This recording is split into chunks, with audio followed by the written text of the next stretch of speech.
that they'll ever buy one of them. Yeah. Okay, that's what they want. That's okay? that Amazon effect you got. That's Can exactly you just right. like snap your fingers and have it at my door? That's right. In about an hour. Is that good? Yeah.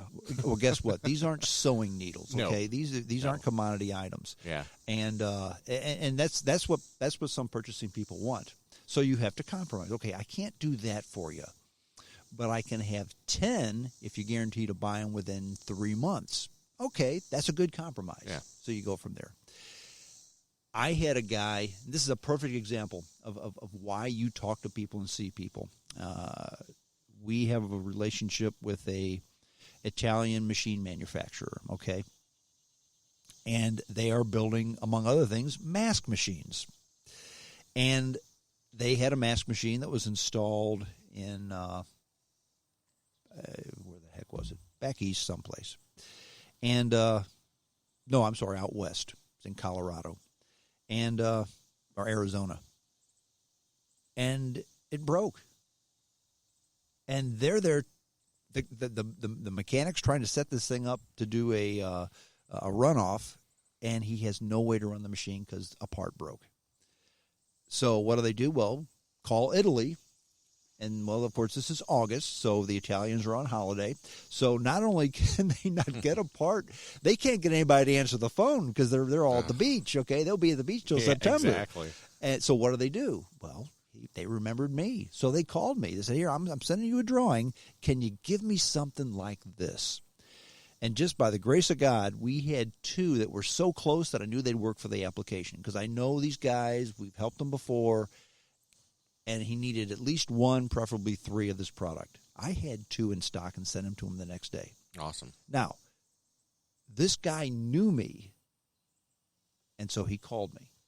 Had I never visited him, he wouldn't have known me. No.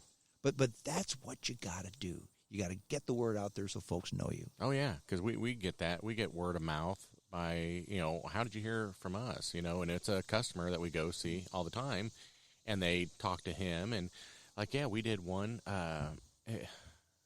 for a hospital. We make this enclosure for a hospital for their IV bags for the neonatal care unit, and it's to keep people from stealing the drugs from the babies. Really? The neonatal care. There's people going in and stealing drugs from the babies, just taking the drugs right off the poles. Really? Yeah, while they're in there. And so we did it for them, and these people called us, and they were in another state, and they're like, I heard from this guy who heard from this guy, and he's a friend of this guy's at this place.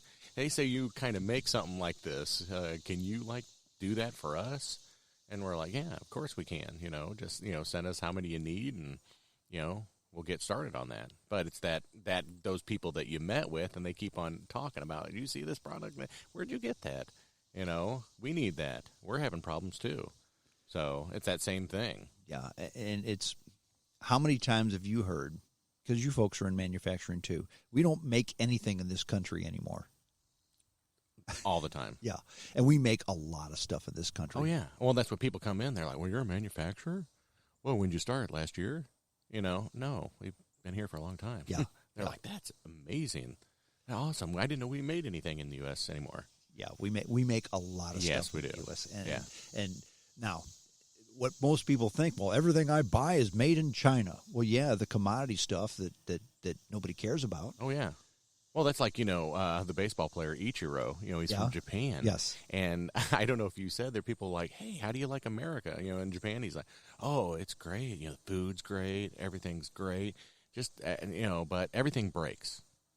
Well, that's all the stuff that's made in China, Yeah. He's, so that's what we need to get back. That's, we need to get back to, bringing those companies back to America to, make it here, because a lot of the stuff we make, is just it lasts. Yeah, it's a lot of people don't want to pay the extra money though. Yeah, they just don't, and I get that. Yeah. I understand that. But it goes back to the old days. We were just talking about it the other day about how you would have I even hear people, I still have my air conditioning unit from 1950. Yeah. And it's still working, and I'm like, they knew how to build things that last. And you're like, well, yeah, it costs more, but in the long run, you won't have to buy, like, what is a durable goods today, what is it? It's 3 years. That's Yeah. a durable good. Yeah. What? That's not durable. No. It's because they make all these parts, and they want it breaks. They want you to buy another one. Mm-hmm. And to a point that's okay. You know what I mean? But to like make the cars and stuff where you have to take the front end off just to get to the thing. Like I had a alternator changed the other day, and the labor was more than the part. Yeah. You know what I mean? Well, because you could just we have to disassemble your car just to put this on and then put it back. Okay, that's exactly right. I'm about to undertake. I think I'm about to undertake something that is either going to be a dream come true or a nightmare beyond belief, and that is, gosh, how long has this been? 50 years ago, more than 50 years ago, my father bought a 1951 Jaguar Mark 7. Basically bought it, drove it home, and parked it in his garage. It's been there ever since. My father's not going to rebuild this. He understands that, so I think I'm going to. I think. Good luck. Exactly. But if you look at the mechanics on this thing, everything is very, very basic. Well, that's like, if you worked at, like, when I was younger, I had a muscle car. We could work on them. Right. You know what I mean? It wasn't too much. You're like, you're scared at first, but you're like, oh, that plugs into that, and that you just screw that into there. That's exactly right. It's not that way anymore. No. I'm not embarrassed to say this. My son bought a Volkswagen. What the heck was it? I don't remember the model. But he said, I need to change my oil pop. Can you help me? I said, sure, bring it on over. Friend, I couldn't find the oil filter. Where's the oil? I couldn't find the oil filter. I could not find it. And I said, I'm sorry, I can't find the oil filter. And I felt like a moron. Yeah. But I couldn't find it. Yeah. I went every place I could think of. I looked on the internet. I couldn't find the dopey oil filter that's on what this you're thing. like saying. Is it worth my time? Is like you have to figure your time. Well, mechanics doing it for $50. Is my time? Can I buy the product, get under my car, and change it for $50? Right. Probably not. And what cars do nowadays, okay? I think it was a Hyundai or a Nissan or something that if you take your pick. Yeah, but if you have an accident in this thing, and if somebody hits you in the right front bumper or fender or something and hits you fairly hard, if you had that same car that was maybe made 5 or 6 years ago, it would cost $1,200 to fix. Now it would total the car because that's where all the brains are for the for everything. For the lane changing technology and the technology that the driver assist stuff that slows you down if you get too close, and if you shoot that brain and crush that brain, you total the car. Yeah. Okay. Because we can't fix that thing for $25,000. No. We total the car. Exactly. It's craziness. And well, like a guy told me, he goes, well, they engineer it that way, so like the Ford dealership or Chevy dealership, they can have that steady revenue stream coming in on their mechanic side. That's where they make their money. I think that's some of it, but some of it I think is not so much of a conspiracy theory because you can only put so much in that compartment. That's exactly right. Yeah. That's exactly right. Well, like I had a guy that he had he bought a Mercedes. It was a smaller one, and we were like, hey, how do you like it? And he goes, man, they over-engineered the heck out of this thing. Mm-hmm. He goes, but it's good. But he goes, those Germans just like really engineered it. So he was like, yeah. And he go, good, but there's the downside of that. Yeah, well, he's not going to be able to fix that car if it breaks. No. My 2017 Jaguar XE is still under warranty, and part of the reason I bought that car, it's typical British engineering. They've gotten better. Yeah. When Tata bought them, they put $1 billion into R&D to make these things reliable. And they have. It's never left me on the side of the road, but I've had problems with it. And once a year I have to bring it in for oil changes, and that's still covered under warranty. But then also I said, this isn't working right, and that's not working right, and this is not right. It's not broken, but it's not right, okay? Yeah. And they say, okay, that's a software update.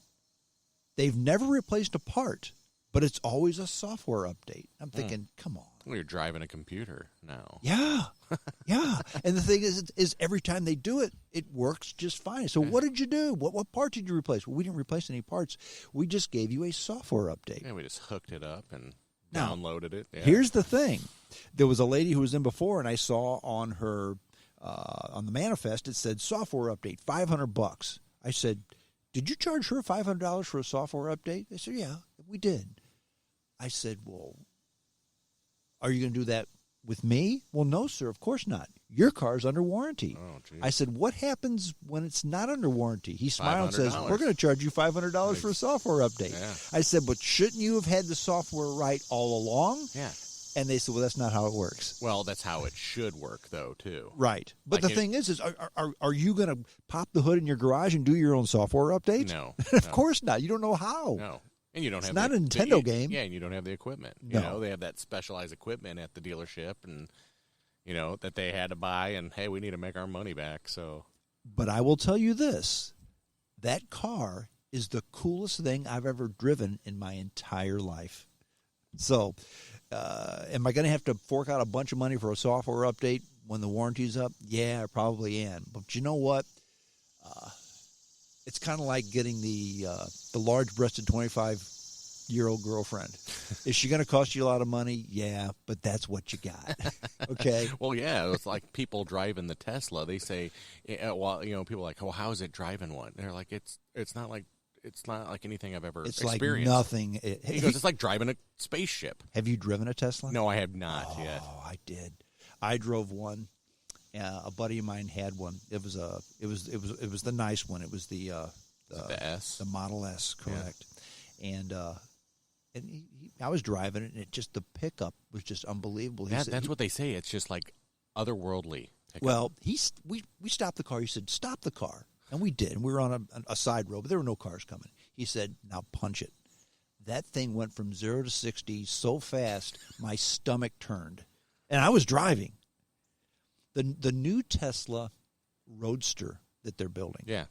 0 to 60 in 1.9 seconds. That's ludicrous. I mean, if they make it much faster, it'll leave the driver behind. Yeah, you won't be able to. You're still at the stoplight. You won't be able to stand the G-force. I mean, but yeah, I mean, when they talk about, well, Ferrari does this, well, yeah, but the stock Tesla does better than that. Well, yeah. Well, think about it. You can go on YouTube and look at these guys in this 4-door Tesla, and they're drag racing, beating everybody, every car out there, every single one. Yeah. Not even close. Because of the torque. The torque in an electrical engine is just unbelievable. It's instantaneous. Yeah. Whereas you don't have to rev up to get there. You already have right. it. You have it there. That's exactly right. Well, let's shorten the cam. Let's put more cylinders. Let's do this and this. Okay, that's going to incrementally improve. Yeah, but it's old technology. That's exactly right. That's exactly right. Yeah, it's old technology, and there's still nothing cooler. I mean, the roar of a V8. Roar of a V8. I have mine's a V6. It's a V6. But it's a V6 3.0 liter with a Roots style supercharger in it. So it is fast with a capital it whines F. and It whines and it sounds sexy, man. Yeah. It's a sexy sounding car. That Tesla, you punch you punch it and it goes yeah. And that's it. Yep. That's it. Yeah. I mean, that's not sexy, but man, it is fast. Yeah. It is fast. And have you heard on some of the cars, they have speakers in them to have the Yes. sound? Yeah. Yes. The sound like a V8 and it revs. I was like, that is just crazy. They do that in some of the Jaguars. The Jaguar F style. That's not, what is the F style? The Model F.